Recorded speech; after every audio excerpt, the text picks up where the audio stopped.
Welcome to ForexTV.com. Today's Tuesday, March 10th. I'm Tim Kelly with your New York Forex Market Buzz.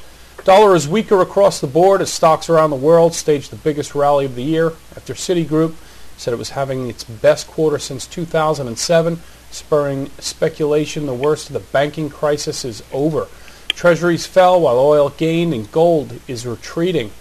Citigroup jumped 30% as Chief Executive Officer Vikram Pandit wrote in an internal memorandum that the bank, which reported 5 straight quarterly losses, was profitable in the first 2 months of 2009. Federal Reserve Chairman Ben Bernanke urged an overhaul of financial regulations.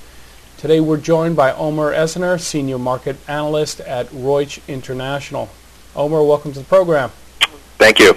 Well, Omer, we got one obvious story today that we made the headlines a little bit brief. What do you make of this rally? And before you answer that, right now, it looks like there was some short covering going on in today's rally, but certainly sparked by the comments out of Citigroup. But one thing I want to ask you about is with a balance sheet as broad as Citigroup in the trillions.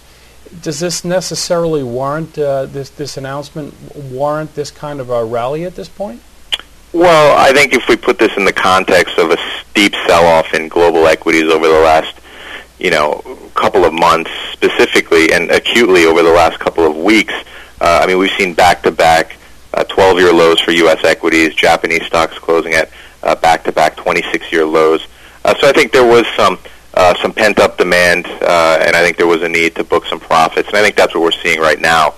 But to your point, I think it is hard to get too enthusiastic about the broader macroeconomic outlook or the outlook for the financial sector in general, given the one memo that we had from Citigroup overnight. So I think it was a convenient excuse to book some profits, and that's what we're seeing both in stocks and in the currency markets. But I think the longer-term picture remains mostly unchanged, and that is probably one of continued selling pressure in equities and continued upside potential for the safe haven assets like the dollar. Just trying to make a story out of today's activities, we saw a little bit of we discussed this a little bit early before we came on air, but a little bit of a decoupling as dollar sell-off kind of sputtered out prior to the stock markets making intraday highs. What do you make of that situation? Yeah, it is interesting. Over the last couple of sessions, we have seen a little bit of a decoupling between the dollar's trajectory and in equity markets. I think the broader trend remains intact. Again, I think negative performance for stocks is probably going to result in a stronger dollar, although the extent of that correlation, I think, is starting to fade a little bit. So, as you mentioned, stocks right now basically at highs of the day, with the Dow up almost 300 points. But the dollar has clawed its way back from the lows and is trading at about the middle of its intraday range against the euro. So, again, I think we are seeing a very slight decoupling, but broadly speaking, I think the trend remains intact. Omer, what do you make of the situation with oil and gold right now? Oil gaining a little bit. Could be due in part to OPEC plans for cuts in production, but gold is selling off considerably today, under that 900 mark. Is this just part of the profit-taking situation, or do you see anything deeper in there? Yeah, I do think it is mostly in line with profit-taking. Gold in particular is selling off like most safe haven assets, and so I think that's no surprise. Gold is retreating pretty sharply from its recent highs, well above 900. So oil, I think, as you did mention, it is a little bit of a rebound here as the global economic outlook has improved very, very modestly overnight. I think oil is rallying as a result of that, and in anticipation of the OPEC meeting this weekend. Omer, for the balance of today's trading, let's assume for a moment we don't hold these gains today, and we sell off in the stock markets. Do you see a big correction or a dollar comeback today, or do you think we're going to trade around these levels?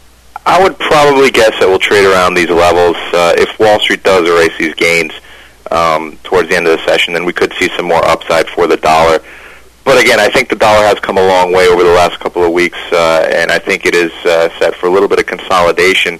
Keep in mind, we hit a 3-year high for the U.S. dollar index last week. So I think, again, we could see some more consolidation over the next couple of days. We are kind of light in terms of economic data, so I think that might lead to this little bit of consolidation over the next couple of days. For the next week and going out a little bit further into the April timeframe, where do you see dollar levels? I know you think we're going to pick up the dollar strength trend.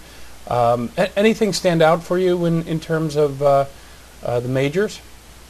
Well, I think again that the broader trend, and it is really especially hard to call these levels right now, but I think the dollar is most likely going to resume its upward trend given the overwhelmingly negative outlook for the global economic outlook and for financials in general. I think we're going to start to see more pressure within the Eurozone given the steep declines in their economy and giving the kind of mounting, I would say, cracks within the EU. I think that's going to start to become the predominant story in the second half of this year, and I think that's going to lead the dollar to push much higher against a single currency. So now moving from that into a situation that seems to be running on its own steam is dollar yen. Mm-hmm. Maybe give us your thoughts on dollar yen right now. Dollar's off a little bit here against yen after some pretty strong gains. We're just a quick check here. Trading at 98.33 right now. That's traded in a fairly broad range, 97.90, 99.12. Yeah, I think the yen is an interesting story. For quite some time, we saw the yen benefit from the broad flight to safety and the abandonment of riskier assets. That story has kind of faded a little bit as the overwhelmingly negative economic data out of Japan has really overshadowed any safe haven appeal that the yen had. So, as you mentioned, the dollar has kind of flirted with that 100 level for a little while. I think that that still remains the next target. I think, economically speaking, Japan's economy is very vulnerable to continued declines in global demand, and I think we're going to see more room to the downside for Japan's economy, and I think that will be the predominant story over the next couple of months, pushing dollar yen well above that 100 mark. Well, Omar, I think we're going to leave it there for today. We've got our hands full with this rally here, maybe a bear market rally, maybe some profit taking here. I appreciate you joining us today. We'll get back to you in the weeks ahead and check in with you then. Thanks for having me. That's this has been your New York Forex Market Buzz with Omar Eisner of Roosh International. I'm Tim Kelly. Join us later this afternoon for PM Exchange right here on ForexTV.com.